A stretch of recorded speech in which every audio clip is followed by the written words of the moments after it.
chat, welcome to the workout. Today on the list we have some legs, and more specifically we have heavier deadlifts. So the goal of today's workout for me was to build up to a heavy set.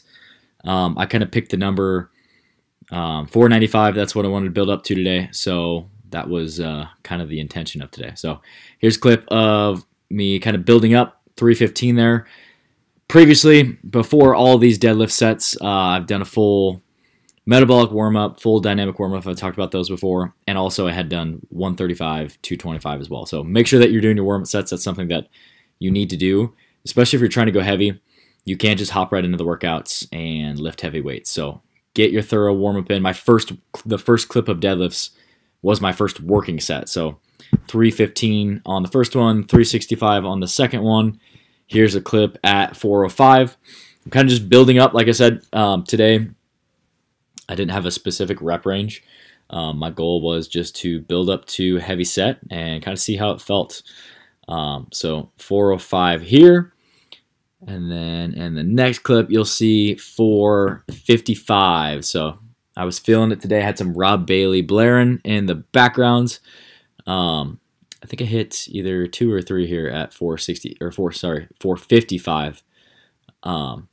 Just kind of acclimating to that weight before I hit that last set at 495. So here's a clip. We'll see if I can play a raw clip of the 495 deadlift just to kind of give you an idea of the environment. Had Rob Bailey blaring. Hopefully I don't get copyrighted on this. But we'll show a raw clip of the deadlift for a couple of seconds.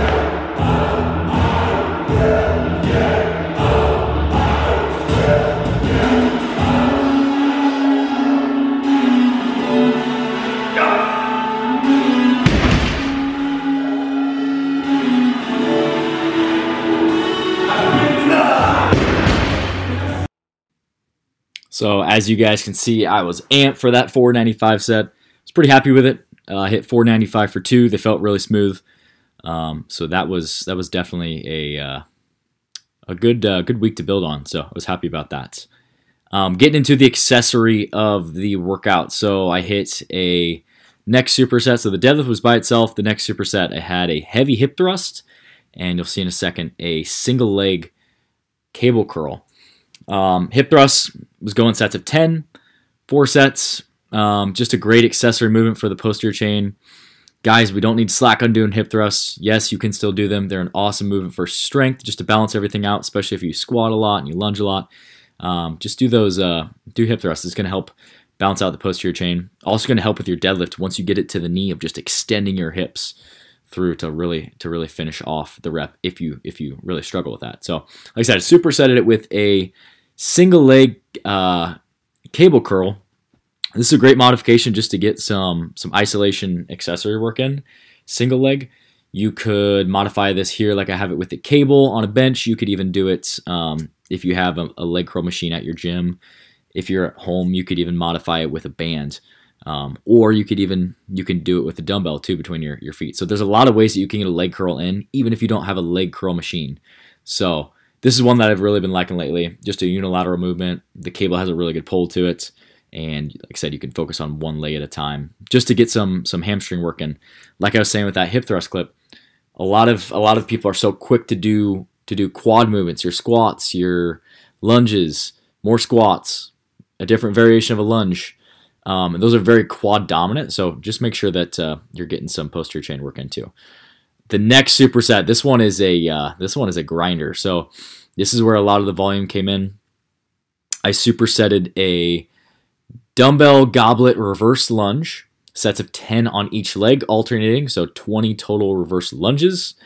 I supersetted that with a dumbbell goblet slant board squats.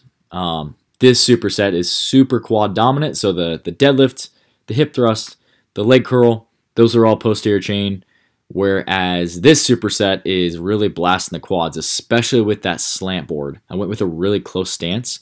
That's the beauty of that slant board, is it really takes out any ankle mobility restrictions that you might have, and also lets you get into a deeper squat and those knees will actually travel out in front of the toes in a safe way.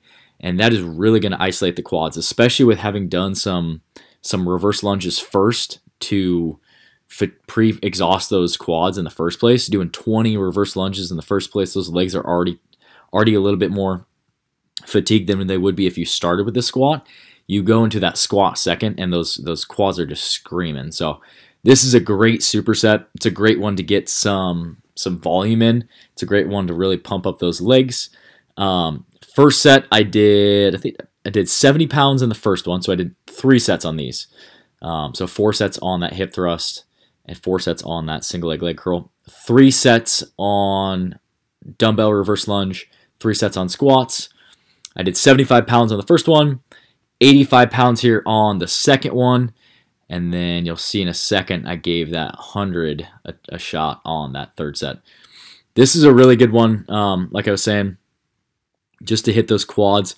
A couple tips on lunges and slant board squats. So when you're doing a reverse lunge, whether it's a barbell, a dumbbell, dumbbells by your sides, you're doing a kettlebell front rack, whatever you're doing, body weight even, focus on staying tall.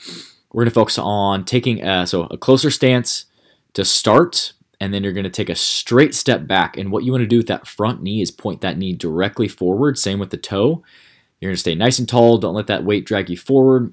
And then you're going to press off that back foot and squeeze your quad. That's one place where people really forget to emphasize, is just squeezing your quad at the top of the rep and driving off that back foot. Couple tips on the slant board squat. Again, just staying tall. Have a small hip hinge. If you've never done a slant board squat, your knees are going to get out in front of the toes, and that's okay. It's going to be great for hitting the vastus medialis, that VMO, right on the inside of the leg next to the knee. But have a small hip hinge, but allow those knees to travel forward and stay as tall as you possibly can in your torso. So don't, with a normal squat, you're going to, if you have a bar on the back, you're going to slightly hinge forward, and that's okay. On these, stay as tall as you can and don't let that dumbbell drag you forward. And at this point, with that 100-pounder, my legs were screaming, but I was determined to hit it for 10.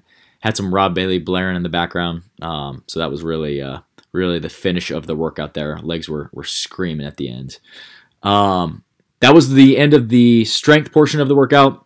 5 exercises, pretty straightforward. I finished up with a 300-calorie bike erg. Took me about 20 minutes. I'm currently dieting right now, just trying to lean up just a little bit for summer. That's something I'll keep you guys updated on. But did a 300-calorie bike erg, kept the damper really low at 3. Really just, heart rate was pretty low, wasn't anything crazy, and just got a good sweat going. So this was my leg workouts. As always, guys, check us out at fitgrindapparel.com. If you are looking to buy gym supplements or save money on some gym supplements or give them a shot, use the code FitGrind at checkout, and I'll be posting more workout videos like this soon. So stay tuned for more workout videos with a bunch of workout tips along the way. I'll catch you guys in the next one.